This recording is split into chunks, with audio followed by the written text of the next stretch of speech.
नमस्कार दोस्तों, पंचतंत्र क्लासेस जिंदाबाद।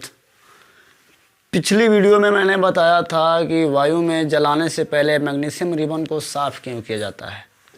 उसका जवाब मैंने दे चुका हूं। अगर आप लोगों ने नहीं पढ़ा है तो लिंक मैंने डिस्क्रिप्शन में मैं दे दूंगा।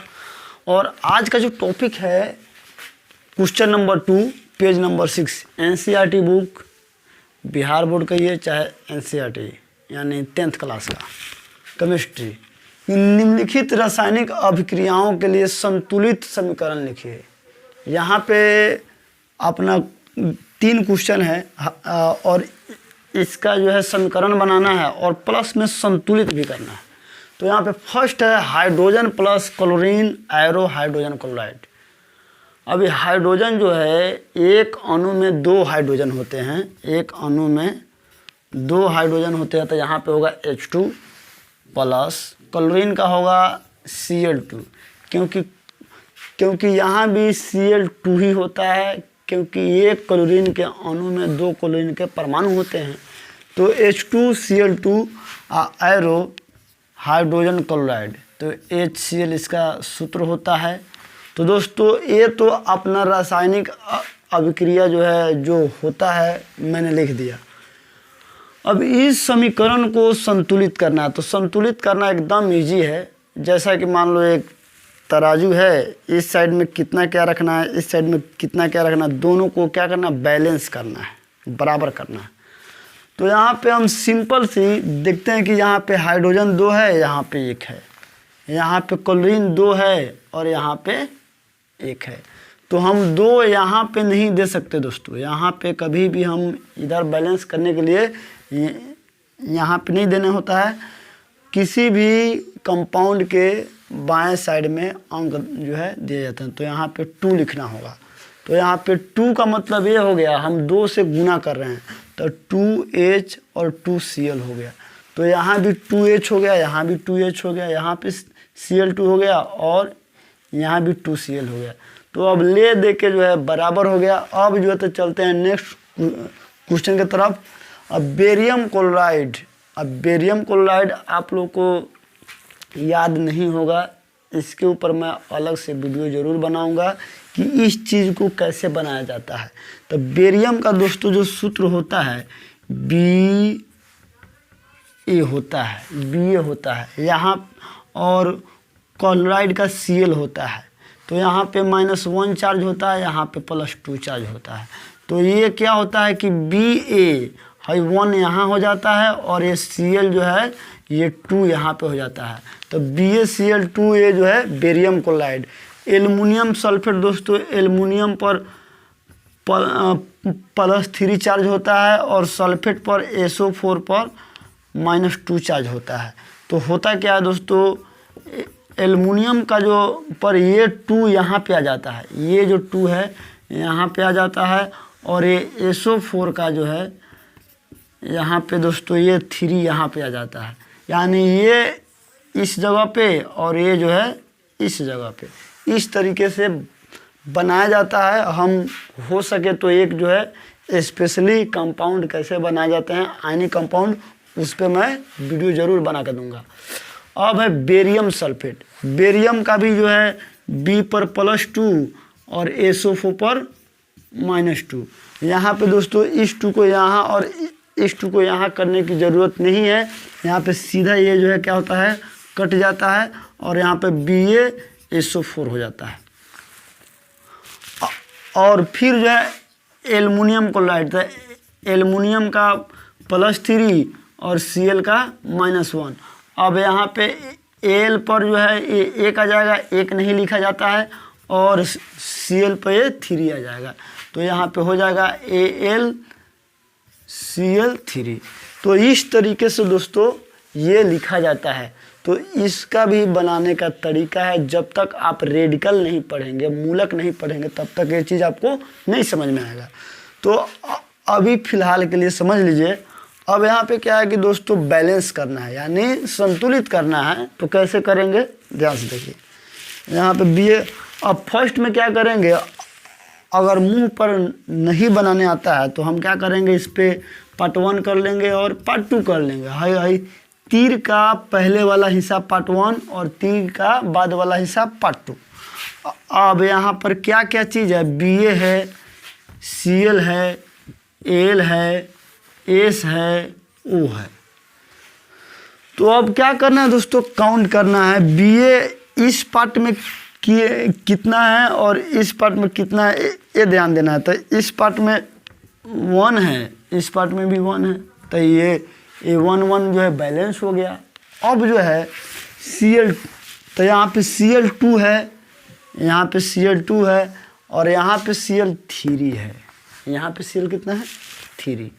अब यहाँ पे थोड़ा मिसमाइंड होगा। अब मिसमाइंड ये होगा कि अब दोनों को क्या करना है, बराबर करने के लिए दोस्तों यहाँ पे 3 से गुना करना होगा और यहाँ पे 2 से गुना करना होगा। तो 3 दूना 6 और 3 दूना 6।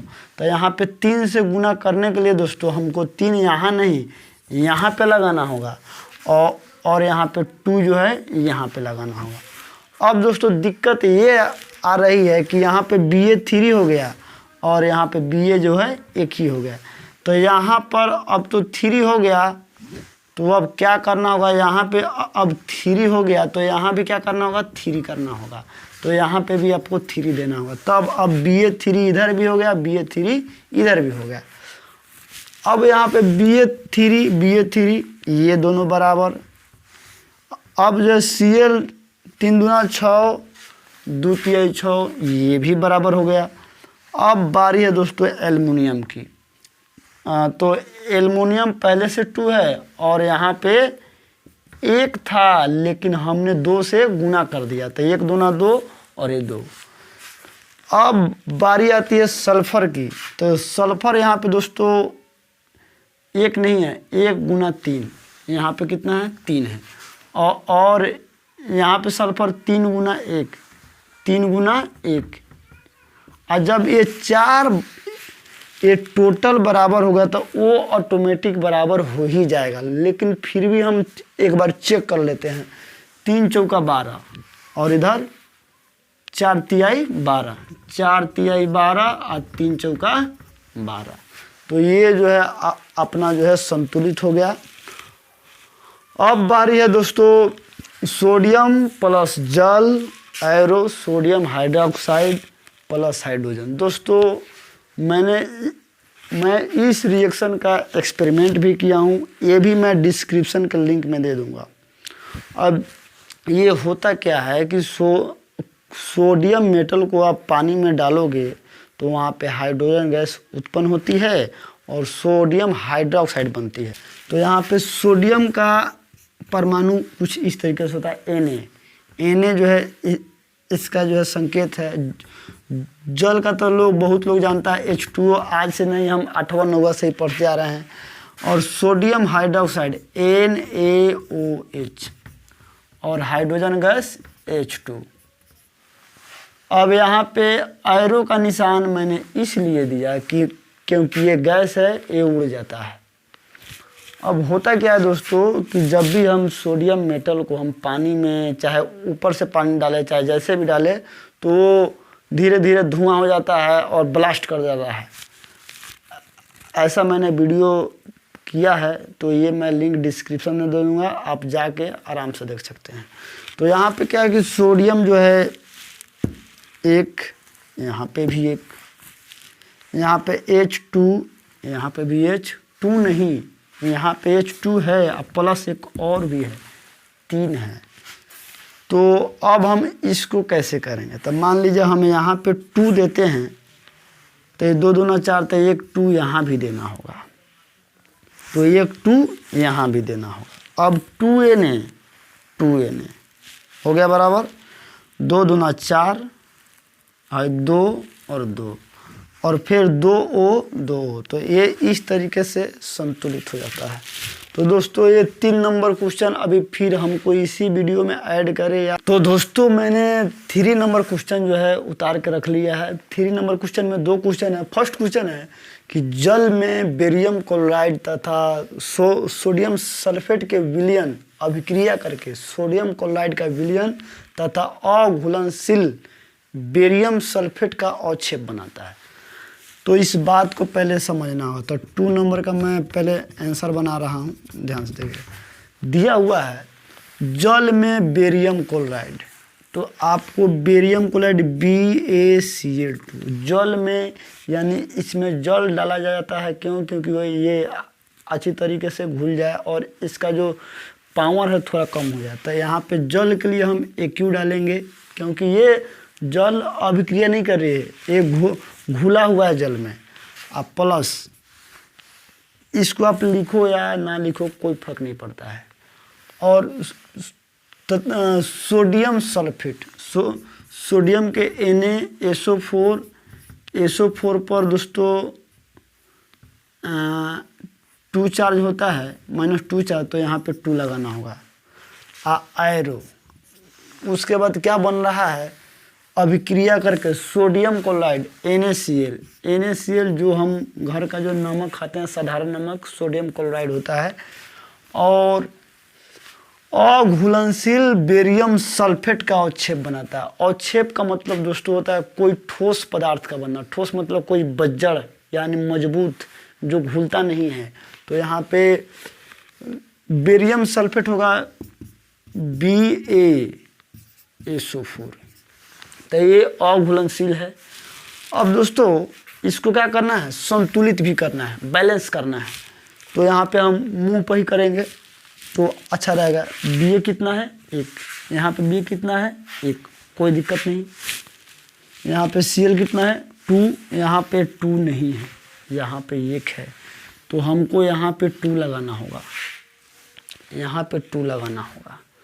तो यहाँ पे 2 लगा देने से यहाँ पे 2 Na भी हो गया और 2 Cl भी हो गया।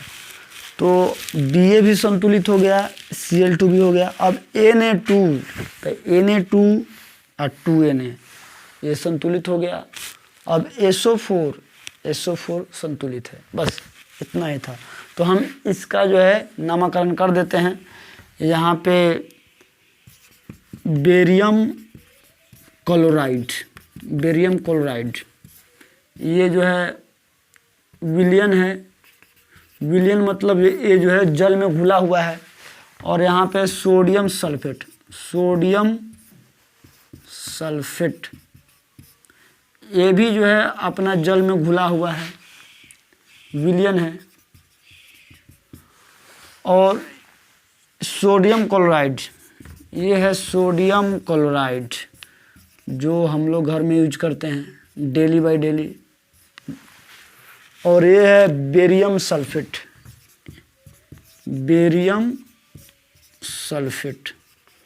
दोस्तों ये जो है ठोस है, सॉलिड में ठोस, यानी ये जो है ठोस है। ये यहाँ पे लिख देता हूँ, ठोस रूप में रहेगा ये।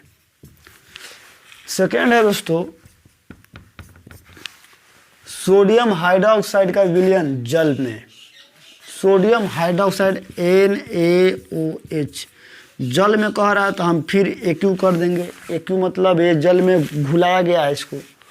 और फिर कह रहा है हाइड्रोक्लोरिक अम्ल का विलयन जल में, यहाँ भी HCl को जल में घुलाया गया है।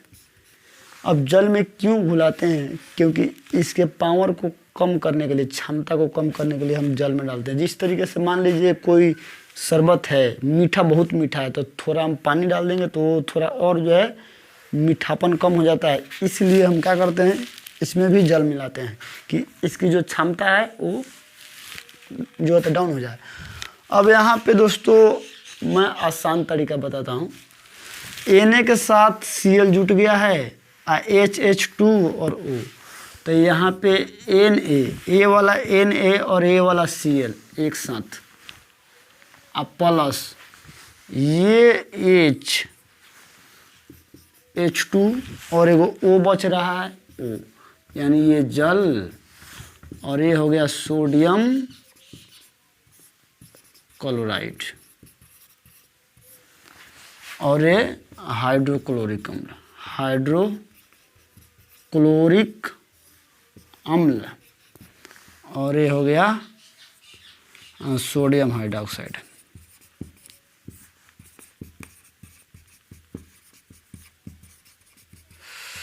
दोस्तों एक मैं बात बताना चाहता हूँ। रासायनिक अभिक्रिया एक ऐसा चीज़ है जो कोई दो पदार्थ, दो या दो से अधिक पदार्थ जब नए पदार्थ में चेंज होते हैं तो वो अपना गुण सब खो देता है।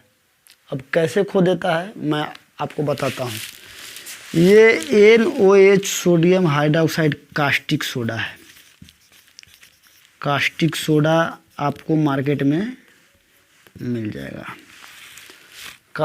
अब ये ऐसा चीज़ है कि हम इसका जो यूज है कोई चीज़ को साफ़ करने में, नाला वाला साफ़ करने में, जहरीला टाइप के भी है। और ये भी है आपका तेजाब है, लेकिन बैटरी वाला तेजाब नहीं है, वो बैटरी वाला से भी स्ट्रॉन्ग है, जो एक बार आपके बॉडी पर फेंक देगा ना तो शायद आपकी बॉडी जल जाएगी, वैसा तेजाब है। तो इतना डेंजर चीज़ जब एक साथ मिलता है तो ये खाने वाला जो नमक होता है, खाने वाला नमक, साधारण नमक बोलिए, साधारण नमक, और ये पीने वाला जल बना देता है। तो this is called chemical reaction. इसको संतुलित करना, तो हम इसको जो तो कर देते हैं Na ये ऑलरेडी संतुलित है। Na भी एक है, Na भी एक है, O भी एक है, O भी एक है, H एक दो है, Cl भी। अब आज का क्लास दोस्तों यहीं पे समाप्त होती है। नेक्स्ट वीडियो में हम बताएंगे संयोजन अभिक्रिया, वियोजन अभिक्रिया में अंतर और ऊष्माक्षेपी और ऊष्माशोषी में अंतर। तब तक के लिए गुड नाइट, फिर मिलते हैं नए एपिसोड में।